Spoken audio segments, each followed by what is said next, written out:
Saludos amigos de la plataforma Steam. Continuando con el desarrollo de la serie temática Cementación de Pozos Audiovisual, quiero dar a conocer mi cuarta entrega, donde explicaré los cálculos matemáticos empleados para determinar el volumen de mezcla de la lechada de cemento requerida en el pozo.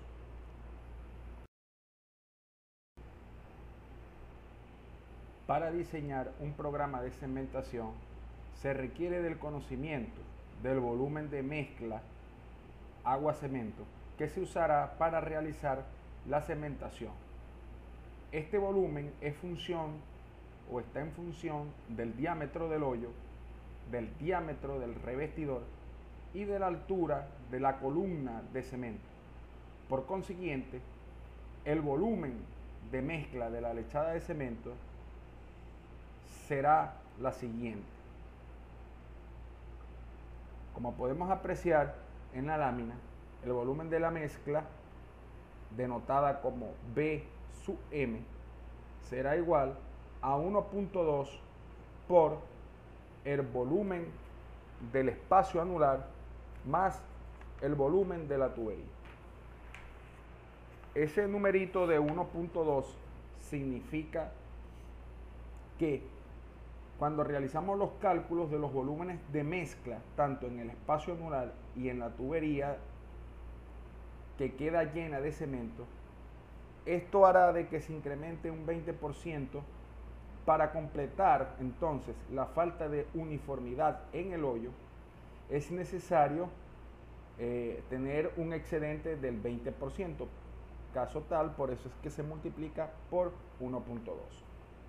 Antes de iniciar con las ecuaciones para poder calcular el volumen de la mezcla de lechada de cemento en el espacio anular y en el volumen interno de la tubería, es importante que observen el diagrama o la figura donde se puede observar una tubería de revestimiento, donde lo importante a considerar es el volumen interno de la tubería, es decir, el diámetro interno y el diámetro externo. Ok. El cemento entonces tiene que, o el volumen total, tiene que ir repartido entre el volumen del espacio anular y el volumen interno de la tubería. El volumen del espacio anular sería el cemento que va a ocupar, como se observa en la figura, el espacio que está entre las paredes del hoyo y la tubería de revestimiento. Por lo tanto, entonces, solo quedaría calcular el volumen del espacio anular y sumarle el volumen interno de la tubería de revestimiento. Para ello muestro las siguientes ecuaciones.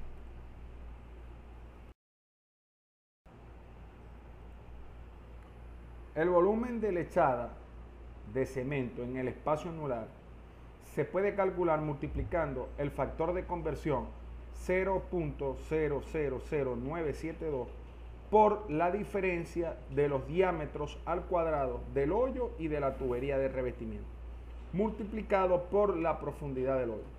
Cuando realizamos estos cálculos, el volumen lo vamos a medir en barriles.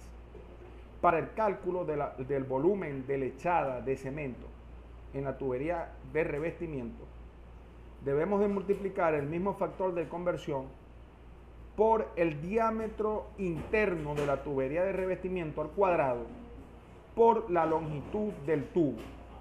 Este volumen nos dará también en barriles. Cabe recalcar que la longitud promedio de una tubería de revestimiento es de 40 pies.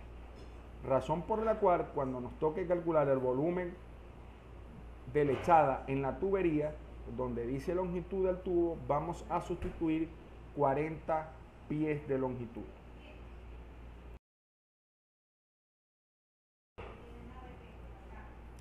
Para comprender de qué manera se pueden realizar estos cálculos, traigo a cotación el siguiente ejemplo.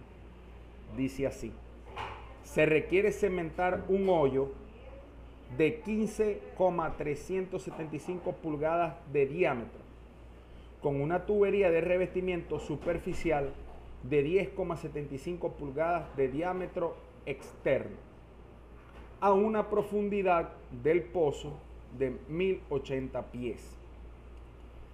Si calculamos el volumen en el espacio anular, hacemos la sustitución del diámetro del hoyo de 15,375, lo elevamos al cuadrado, menos el diámetro externo de la tubería de revestimiento de 10,75, lo elevamos al cuadrado, lo multiplicamos por la profundidad del hoyo y nos va a dar un estimado de 127 barriles que necesitamos de lechada de cemento para cubrir entonces el espacio anular, es decir, el espacio existente entre las paredes del hoyo y la tubería de revestimiento. A este volumen le debemos de sumar el volumen interno del revestidor, es decir, de una sola tubería de revestimiento. Para ello entonces multiplicamos el factor de conversión por el diámetro interno de la tubería de revestimiento, que para este caso es de 9,95. Es decir, para una tubería de revestimiento de 10,75 pulgadas de diámetro externo y un peso nominal de 45,5 libras-pies, entonces es de 9,95. Realizamos entonces la operación matemática y multiplicamos por 40 pies el diámetro interno de 9,95 elevado al cuadrado por el factor de conversión y nos da 3,9 barriles de lechada de cemento que necesitamos para cubrir el volumen interno de la tubería de revestimiento. Por lo tanto, el volumen total de la mezcla será multiplicar 1,2 por la sumatoria del volumen en el espacio anular, que es 127 barriles, más 3,9 barriles del volumen interno de la tubería de revestimiento, dándonos un total a necesitar para bombear de 157 barriles de lechada de cemento. Bueno amigos, espero haya sido de la comprensión y utilidad de todos los amigos y seguidores del contenido académico y científico de la plataforma STEAMY, esperando así entonces vernos hasta una próxima oportunidad.